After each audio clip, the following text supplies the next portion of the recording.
If you've been struggling to get the results you want in dating or your relationship, I can almost guarantee you are trapped by these three beliefs.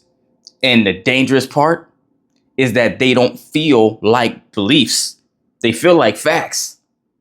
But once we break these down, everything will start to change. And the reason everything's going to start to change is oftentimes we fail to realize how much of the results we get are a byproduct of the mental construct we're working from, because it dictates what you believe on deeper levels, which ties to your subconscious, which is heavily tied to your nervous system, which dictates your habits, your habitual system, right? Your paradigm, meaning your actions you do without any conscious thought, because it's programmed and wired into you from your experiences, from the things that you've seen, and your interpretation of those things.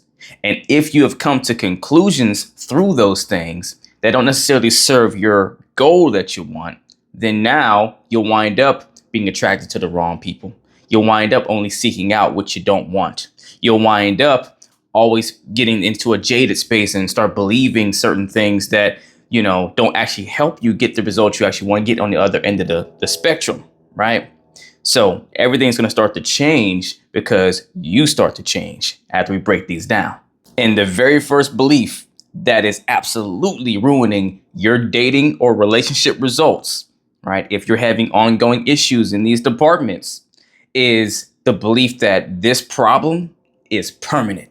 You believe the obstacle you're facing and trying to maybe find that special person or fixing things or figuring it out with your partner is just a permanent thing. It's just never going to change. It is what it is, kind of a thing. You start to think it always goes this way. Or maybe I'm just not meant to have that kind of love. I'm not meant to have that fairy tale ending of a story or whatever like other people do. But here's the truth. No problem is permanent. You just haven't found the strategy for it yet. And see, when you don't have the right strategy long enough, you start to accept the problem as this is just always how it's going to be or always what it is, right? But the most dangerous part of doing that is when you believe that the problem is permanent, you give yourself the illusion of certainty, even if it's negative, right? Because it becomes easier than having hope or being hopeful and holding on to that because you keep getting let down.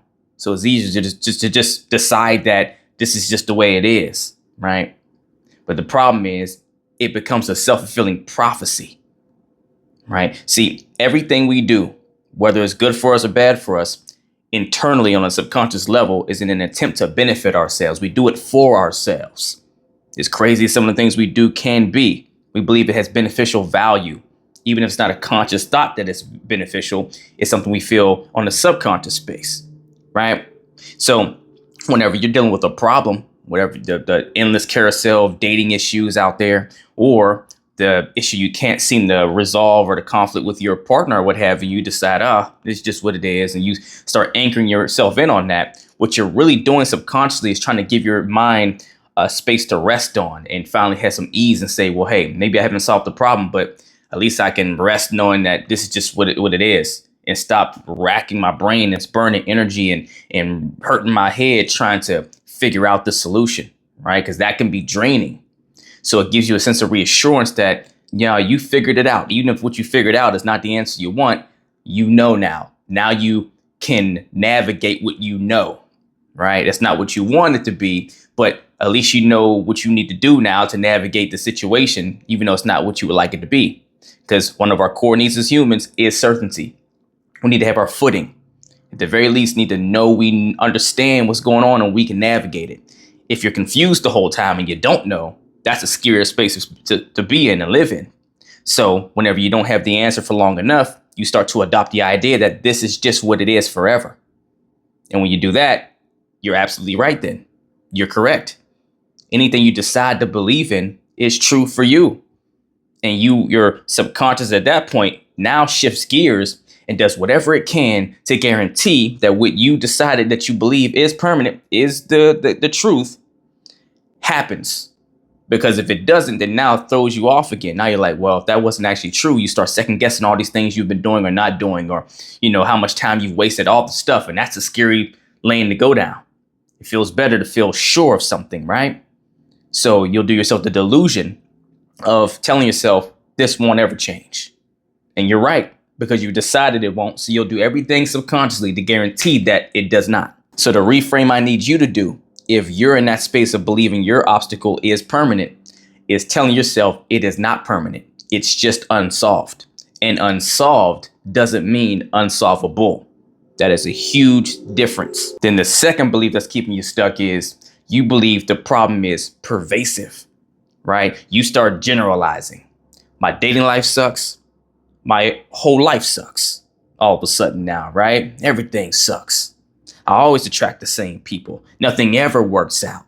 You start expanding the problem that's more centralized, whether it's your dating or whether it's your relationship, and you expand it out to other things in your life. And you start, tying it all together and making it all bad. Now your mind links one hard area to every area in your life, right? And when everything feels broken, gratitude disappears. You have nothing to feel grateful for, right? And when gratitude disappears, clarity dies. Because gratitude is that balancing beam that helps pull you back centered whenever you're going through your toughest moments, you're dealing with the hardest things, to remember there's still a lot of things to be happy and grateful for, to still, feel good about, right? If everything around you seems dark or sucks and all the things, then all you're going to start to do is carry an energy and mentality that sees it that way, which makes it impossible for you to now work on issues and resolve things because you're coming from a very pessimistic, biased and just negative mental framework. Just because your love life is messy doesn't mean the rest of your life is meaningless or messy or chaotic, right?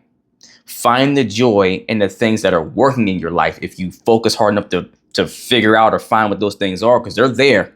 They're right there in front of you if you're willing to see them, right? And use the energy from that it gives you from that to help you heal the things that aren't working so well, or to figure out the solutions to the obstacles you're facing, to work on the problem.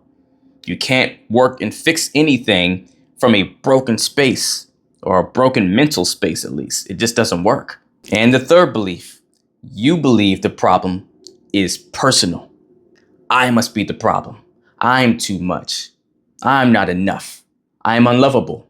Or worse, you dress up the wounds as wisdom. I just don't tolerate nonsense. That's why no relationship works for me. As soon as I see the nonsense coming, I'm out, right? I just don't deal with that stuff. That's why I can't be with somebody. That's why it doesn't work, is, I don't deal with the mess everyone else does, right? But in reality, it's just fear, avoidance, and unhealed conflict patterns disguised as this, honorable characteristic, or, you just having higher standards. But you got to remember, this isn't who you are. This is what you've learned in order to protect yourself. You're not broken at all. You're just running on old defense systems that no longer serve you. They're outdated. So you're not stuck because you're unworthy at all. You're stuck because your mind's been hijacked by 3 lies, right? It will always be this way, or nothing in my life is good, or everything's always a mess, or it's all my fault, or, I'm just not the person that's fit to have these things or whatever. But none of that's true. What is true? You can learn, you can grow, you can love better.